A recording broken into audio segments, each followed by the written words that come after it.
आज की कहानी का नाम है ईश्वर की सीख। एक बार एक किसान हर साल आने वाली आंधी तूफान, ओलावृष्टि, तेज धूप इत्यादि से परेशान हो गया, क्योंकि कभी कभी फसल ज़्यादा खराब हो जाती थी। इसलिए वह परेशान होकर ईश्वर से शिकायत करने लगा। किसान बोला, आप ईश्वर तो हैं, लेकिन फसल को कब क्या चाहिए इसकी जानकारी नहीं है। जिसकी ज़रूरत भी नहीं होती है वह भी देते रहते हैं। इसलिए आपसे मैं विनती करता हूँ कि आप मुझे एक मौका दीजिए, मेरे कहे अनुसार मौसम कीजिए, फिर हम सब किसान अन्न के भंडार भर देंगे।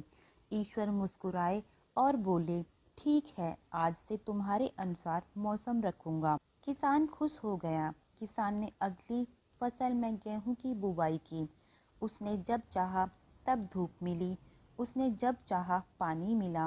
पानी की तो उसने बिल्कुल कमी नहीं आने दी। आंधी, बाढ़ और तेज धूप तो उसने आने ही नहीं दी। समय बीतने पर फसल बड़ी हुई। किसान भी बहुत खुश हुआ कि इस बार शानदार फसल दिख रही है। किसान ने मन ही मन सोचा कि ईश्वर को अब पता चलेगा कि अच्छी फसल के लिए क्या क्या जरूरी है। फालतू में ही किसान को परेशान करते रहते हैं। किसान फसल काटने के लिए खेत पहुंचा। गेहूं के पौधे की बालियों को हाथ लगाया तो उसके पैरों के तले जमीन खिसक गई। उसने देखा कि किसी भी पौधे की बालियों में एक भी दाना नहीं था। किसान दुखी हो गया और बोला, हे ईश्वर, ऐसा क्यों हुआ? क्योंकि मैंने तो सब कुछ सही किया और सही समय पर किया।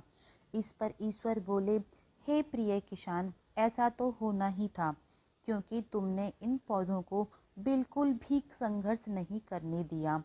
इन्हें ना तो तेज धूप में तपने दिया, ना ही आंधी का सामना करने दिया। इन्हें किसी भी प्रकार की चुनौतियों का सामना नहीं करने दिया। इसलिए बाहर से भले ही अच्छे दिख रहे हों, लेकिन ये अंदर से बिल्कुल खोखले हैं। इनके अंदर कुछ भी दाने नहीं।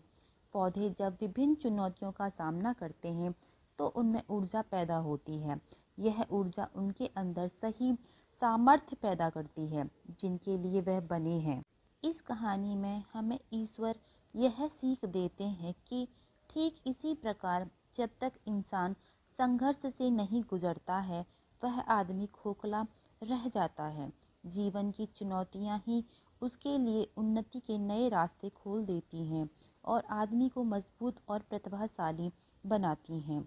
इसलिए आपके भी जीवन में मुसीबतें या चुनौतियाँ आएँ तो घबराना मत। यह आपको बिखेरने के लिए नहीं, निखारने के लिए आई हैं। आज की कहानी आपको कैसी लगी कृपया कमेंट करके ज़रूर बताएं और ऐसी ही प्रेरक कहानियाँ सुनने के लिए हमारे इस चैनल को सब्सक्राइब करें। आप सभी का बहुत बहुत धन्यवाद।